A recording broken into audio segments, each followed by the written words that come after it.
حضرت خالد بن ولید رضی اللہ تعالیٰ عنہ بڑے بہادر ہیں. حضور نے فرمایا یہ اللہ کی تلوار ہے, یہ اللہ کی.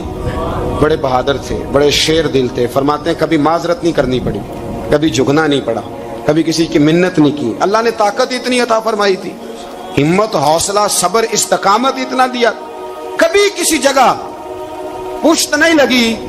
لیکن فرماتے ہیں کسی وجہ سے نا ایک دن میرا عمار بن یاسر کے ساتھ کسی بات پہ اختلاف رائے ہو گیا, جھگڑا ہو گیا. توجہ ہے میری بات پر؟ فرماتے ہیں جھگڑا ہو گیا. ہمارا پتہ حال کیا ہے؟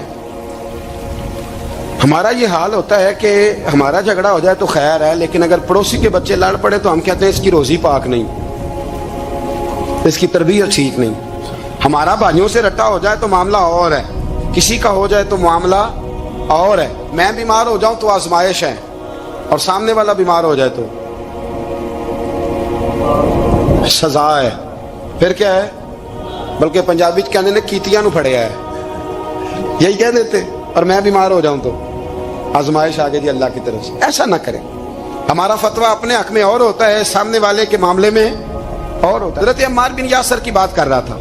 جناب عمار بن یاسر رضی اللہ تعالی عنہ, حضرت عمار بن یاسر کہتے ہیں کہ حضرت خالد بن ولید کے ساتھ, جناب خالد بن ولید کہتے ہیں میری ان کے ساتھ نہ کسی بات میں اختلاف رائے ہو گیا. تو میں اب دلیر آدمی تھا, شیر آدمی تھا, کبھی جھکا نہیں تھا, کبھی کوئی معاملہ نہیں ہوا تھا, کبھی کوئی ایسی بات نہیں ہوئی تھی. آپ فرماتے ہیں جب رائے کا اختلاف ہو گیا نا, بات ذرا آگے بڑھ گئی تو نبی کریم صلی اللہ علیہ وسلم تک بات پہنچی. تو میرا یہ خیال تھا کہ حضور میری بھی سنیں گے, عمار بن یاسر کی بھی سنیں گے, پھر حضور کوئی فیصلہ کریں گے, پر قربان جاؤں وقت بدل گیا ہے نا. اب بہت بڑے چودھری ہیں, بڑے سردار ہیں, بڑے سپہ سالار ہیں حضرت خالد بن ولید, پر وقت بدل گیا. حضرت خالد بن ولید کہتے ہیں جب میں نے نبی کریم کی بارگاہ میں بات درج کی, حضور تک بات پہنچی, تو میرے مصطفیٰ نے موٹی سی بات ارشاد فرمائی.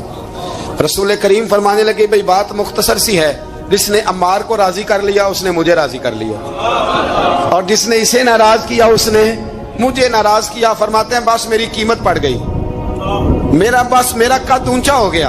حضرت خالد بن ولید کہتے ہیں میں نے بھی کہا اب بات کیا کرنی ہے, اب تو گزارش ہی کرنی ہے, اب مدعا کیا سنانا ہے, اب تو بات کرنی ہے. فرماتے میں آگے بڑھا, اور جیسے بھی ہوا میں نے حضرت عمار بن یاسر کو راضی کیا. حضرت عمار کہتے ہیں ایک وقت وہ تھا اور ایک وقت یہ ہے, جب دونوں وقتوں کو دیکھتا ہوں تو کہتا ہوں الحمدللہ رب العالمین.